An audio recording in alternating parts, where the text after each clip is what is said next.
Les voyages, j'en ai fait un certain nombre et j'ai envie de dire que le plus beau à faire, c'est le voyage à l'intérieur. Je pense que ça, c'est le plus important, même si finalement, les voyages qu'on fait à l'extérieur sont des sortes de miroirs qui nous permettent de nous trouver à l'intérieur, ça c'est évident. Et toutes ces choses merveilleuses qu'on peut découvrir dans le monde, chaque fois nous émerveillent et nous émerveillent de ce qu'on est dedans et des gens qu'on va rencontrer. Dans les voyages, il y a les paysages, il y a les monuments, il y a les montagnes magnifiques, mais il y a les gens qu'on rencontre.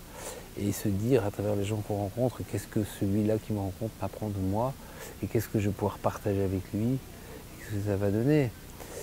Une lecture, je lis très peu en fait. Ça paraît, les gens s'étonnent que je puisse écrire, faire des lettres, des articles et lire peu. En fait, je lis très peu parce que j'ai toujours été dyslexique, dysorthographique et je lis très lentement et j'ai dû lire un livre tous les 5 ans, quoi. Les 2 derniers livres que j'ai lus, c'était Marie de Marie Calter et la biographie de Steve Jobs. Mais je lis beaucoup d'articles, je lis beaucoup de petites choses courtes parce qu'en fait, j'ai beaucoup de livres, mais en fait, je les prends, je les ouvre à une page et je lis. Si ça m'ennuie, je referme. Si ça me plaît, je m'arrête et je médite sur les phrases. J'y pense, je me demande, alors je peux passer 2 heures sur une page. Donc à cette vitesse-là, je ne vais pas très vite. Et comme j'étais dyslexique et dysorthographique, la lecture en travers rapide, je ne sais pas faire. Et quand ça me plaît, je médite et je m'arrête. De même que je médite et que je m'arrête quand je vois un beau coucher de soleil, quand je vois des belles plantes, quand je vois des oiseaux, quand je vois... Et la méditation, pour moi, c'est ça.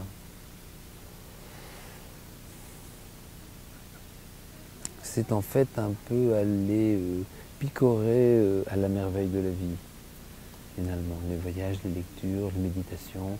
Je médite très rarement assis en position de méditation, avec la langue sur le palais, en respectant les règles, etc. J'aime méditer en marchant d'un pas naturel au milieu de la montagne, au milieu des champs. C'est ce qui est pour moi le plus méditatif, marcher seul dans le silence, en écoutant les oiseaux, en entendant le bruit du vent. Ça, c'est la méditation qui anime mon âme et c'est celle qui fait venir les pensées les plus douces et les plus créatrices à l'intérieur de moi. Je ne vais pas dire que je médite et que je fais le vide à l'intérieur de moi. Je vais dire que je médite et je me laisse envahir par la nature, je me laisse envahir par la vie qui ne fait pas le vide en moi, mais qui vient prendre une autre place et qui anime autre chose en moi.